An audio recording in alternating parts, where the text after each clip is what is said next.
सब स्वागत है एक बार फिर से आप सभी का आपके अपने YouTube channel knowledge for destination पर।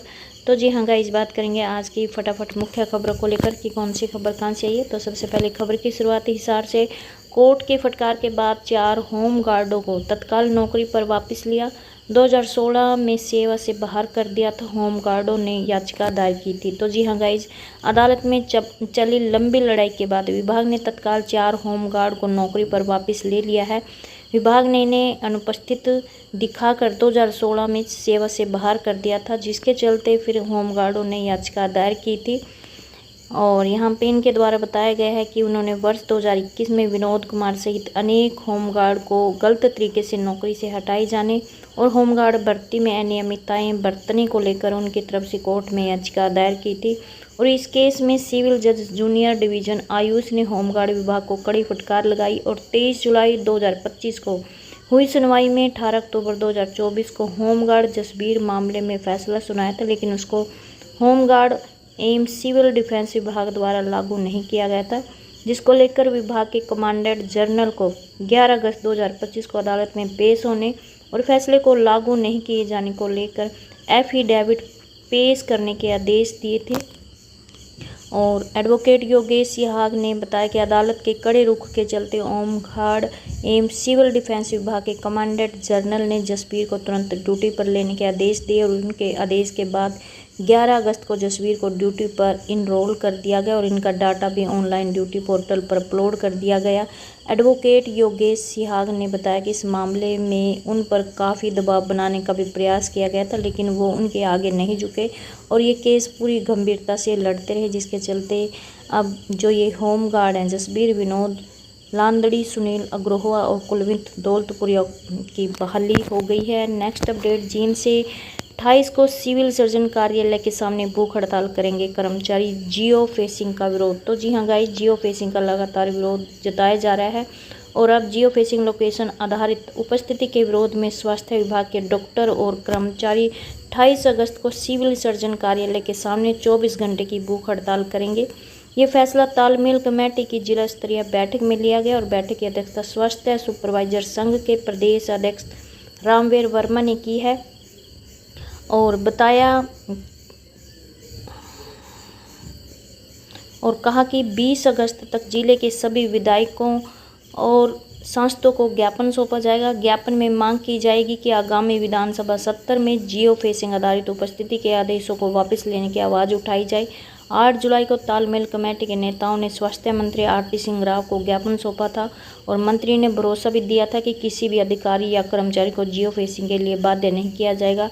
कुछ अधिकारी लगातार ऐसे आदेश जारी कर रहे हैं और कर्मचारी नेताओं ने कहा कि जब सभी कर्मचारी पहले से बायोमेट्रिक से उपस्थिति दर्ज कर रहे हैं तो जियो फेसिंग का कोई औचित्य नहीं रह जाता और यह आदेश अव्यवहारिक, गैर कानूनी और निजता के अधिकार का उल्लंघन है। स्वास्थ्य कर्मचारी अब तक शांतिपूर्ण तरीके से आंदोलन कर चुके हैं, सभी अधिकारियों को ज्ञापन दिए जा चुके हैं और अब इन्होंने यहाँ पे फैसला लिया है कि 20 अगस्त तक जिले के सभी विधायकों और सांसदों को ज्ञापन सौंपेंगे और उसके बाद 28 अगस्त को 24 घंटे की भूख हड़ताल इनके द्वारा की जाएगी। नेक्स्ट अपडेट देखिए, जो कि आपकी जींद से है कि 4 माह से एनएचएम कर्मियों को वेतन नहीं, 2 घंटे किया कार्य का बहिष्कार। तो जी हाँ गाइज, एनएचएम जो बहुउद्देशीय स्वास्थ्य कर्मचारी हैं, एनएचएम कर्मचारी हैं, उन्हें पिछले 4 माह से वेतन नहीं मिल रहा है और जिसके चलते अब इन्होंने यहाँ पे 2 घंटे 14 अगस्त तक पूरे प्रदेश में रोज़ 2 घंटे का कार्य बहिष्कार किया जाएगा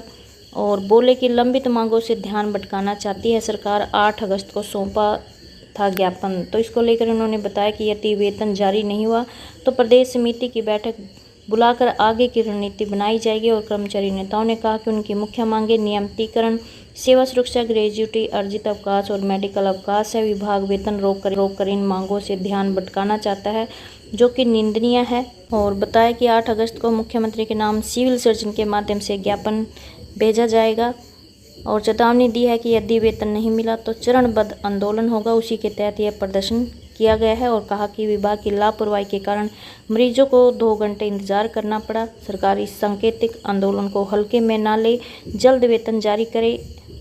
नेक्स्ट अपडेट, जींद से कौशल कर्मियों ने वीसी और कुल सचिव को सौंपा ज्ञापन। तो जी हाँ गाइज, CRSU में कौशल रोजगार निगम के तहत कर्मचारियों ने जॉब सुरक्षा अधिनियम लागू करने की मांग को लेकर कुलपति और कुल सचिव को ज्ञापन सौंपा है। और कर्मचारियों ने बताया कि हरियाणा सरकार ने ग्रुप C और ग्रुप D के कर्मचारियों को नौकरी सुरक्षा देने का प्रावधान किया था।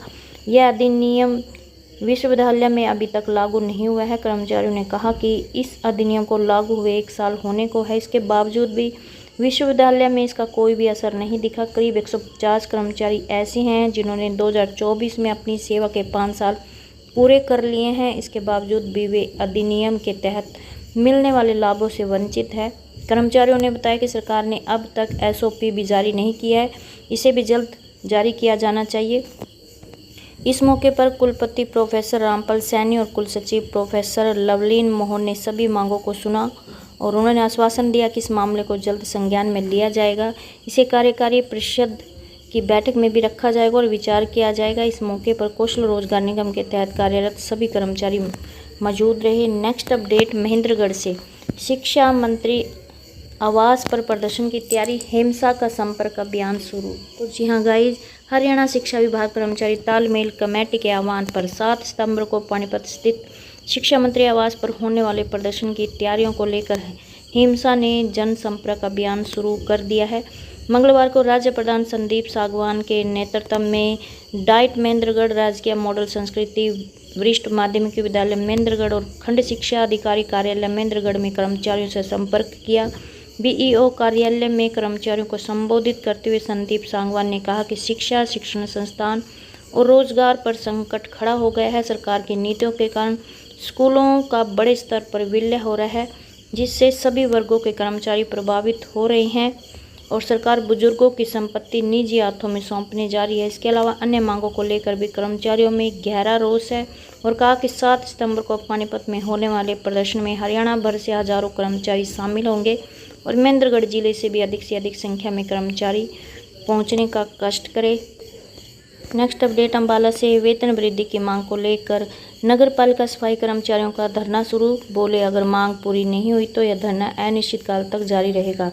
तो जी हाँ गाइज, नगर पालिका के सफाई कर्मचारियों ने अपनी मांगों को लेकर अनिश्चितकालीन धरना शुरू कर दिया है। मंगलवार को नगर पालिका कर्मचारी संघ हरियाणा के बैनर तले नगर पालिका कार्यालय प्रांगण में मंगलवार को सफाई कर्मचारियों ने नगर पालिका प्रशासन के खिलाफ जमकर नारेबाजी की है और यूनियन के प्रधान वेद प्रकाश ने बताया कि सफाई कर्मचारियों का हमेशा शोषण किया जा रहा है, जबकि यहाँ ये कई वर्षों से काम कर रहे हैं। उन्हें करीब 14,500 वेतन दिया जा रहा था, जिससे वह अपने परिवार का गुजारा बड़ी मुश्किल से चला रहे थे और बताया कि अब सफाई का नया टेंडर हुआ है और नया ठेकेदारों ने 11,257 रुपये ही तनख्वाह दे रहा है, जो कि काफ़ी कम है। वहीं पर पिछले महीने की सैलरी भी है जो अब तक नहीं आई है और रक्षाबंधन का अलाउंस भी उन्हें अभी तक नहीं दिया गया है। जब वह इस संबंध में नगर पालिका अधिकारियों से बात करते हैं तो वह कहते हैं कि इस बार टेंडर कम रुपए में हुआ है, इसलिए उन्हें इतनी ही सैलरी दी जाएगी और बताया कि 26 सफाई कर्मचारी बराड़ा की सफाई व्यवस्था देख रहे हैं। उन्हें ना तो समय पर वेतन मिलता है और ना ही औजार। चेतावनी दी है कि उनकी सैलरी 15,000 रुपये की जाए। यदि उनकी सैलरी नहीं बढ़ाई तो वह हड़ताल अनिश्चितकाल तक जारी रखेंगे और सफाई का कार्य भी बंद रखेंगे। नेक्स्ट अपडेट भिवानी से, वन विभाग के 58 मजदूरों ने यूनियन के पदाधिकारियों पर लगाई धोखाधड़ी कर 14,86,000 रुपये की रकम हड़पने के आरोप।